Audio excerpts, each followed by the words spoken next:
ಸ್ಟ್ಯಾಂಡ್‌ಗೆ ಹತ್ತಿರವಾಗಿ ಚನ್ನಪಟ್ಟಣದಲ್ಲಿ ಒಂದು ಅತ್ಯಂತ full fledge with all employees ತುಂಬಾ ಚೆನ್ನಾಗಿ ಒಂದು ಸೆಂಟರ್ ಓಪನ್ ಆಗಿದೆ. ಇದನ್ನ ಉಪಯೋಗ ಬಹಳ ಆಗುತ್ತೆ ಜನಗಳಿಗೆ ಅಂತ ನಮಗೆ ಅನಿಸ್ತಿದೆ. ಎಲ್ಲರೂ ಇದನ್ನ ಇಲ್ಲಿ ಬಂದು ಇದರದ ಉಪಯೋಗ ಪಡ್ಕೊಳ್ಳಿ. ಹಾಗೂ ನಿಮಗೆಲ್ಲ ಗೊತ್ತು, ಆಧಾರ್ ಇಲ್ದಲೆ ಈಗ ಯಾವ ನಿಮ್ಮ ಡಾಕ್ಯುಮೆಂಟ್ಗಳು ಕೂಡ ಫುಲ್ ಆಗೋದಿಲ್ಲ. ಇದನ್ನ ನೀವು ಉಪಯೋಗ ಮಾಡಿಕೊಂಡು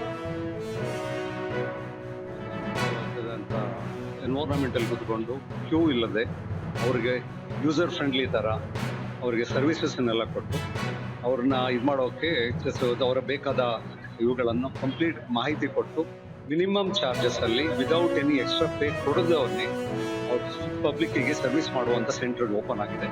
ಇದು ನಮ್ಮೆಲ್ಲರ ಒಂದು ಭಾಗ್ಯ.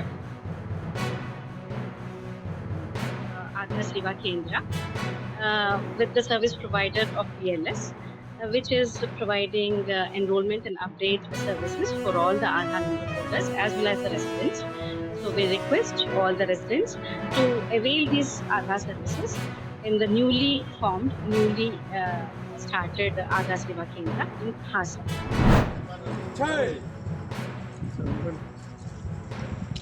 ಒಂದು ಪ್ರಶ್ನೆ ಸಹಜವಾಗಿ ಸಾಮಾನ್ಯ ಕಾರ್ಯಕ್ರಮದಲ್ಲಿ ವಚನ ಜಾಗೃತವನ್ನು ಮಾಡಬೇಕು.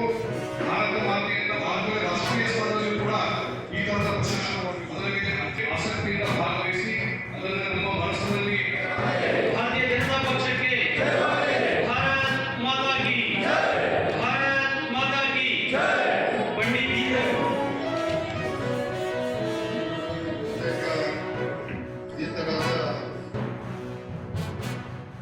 ಹಾಗಾಗಿ ಇವತ್ತು ನಾವೆಲ್ಲರೂ ಕೂಡ ಸೇರಿದ್ದೇವೆ.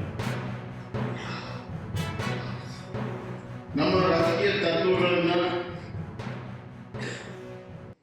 ಅದು ಯಾವಾಗ ತತ್ವವನ್ನು ನಮ್ಮ ಜೀವನ ಪದ್ಧತಿಯಲ್ಲಿ ಬಂದಾಗ ಅದು ನಮ್ಮ ಸಂಸ್ಕೃತಿಯಾಗಿದೆ ಮತ್ತು ಅದನ್ನು ಮಾಡುವಂಥ ವಿಧಿ ವಿಧಾನವನ್ನು ನಾವು ತಪ್ಪದೇ ಪಾಲಿಸಿದಾಗ ಸಂಸ್ಕಾರ ಮತ್ತು ಸಾರ್ವಜನಿಕವಾಗಿ ಅದನ್ನು ಬದ್ಧತೆಯಿಂದ ನಡೆಸಿದಾಗ ಅದು ವ್ಯಾಕರಣ.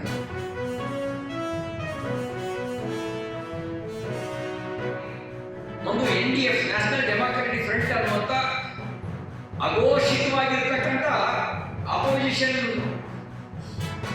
ಪಾರ್ಟಿಯನ್ನ ಕಟ್ಟಿ ಅನ್ಡಿಕ್ಲೇರ್ಡ್ ಅಂದರೆ ಅದಕ್ಕೆ ಸಂವಿಧಾನಿಕ ಮಾನ್ಯತೆ ಇಲ್ಲ, ಅದರ ನೇತೃತ್ವವನ್ನು ವಹಿಸಿ ಅನಧಿಕೃತ ವಿರೋಧ ಪಕ್ಷದ ನಾಯಕನ ರೀತಿಯಲ್ಲಿ ಶ್ಯಾಮ್ ಪ್ರಸಾದ್ ಮುಖರ್ಜಿ ನಿರ್ವಹಿಸಿದ್ದಾರೆ.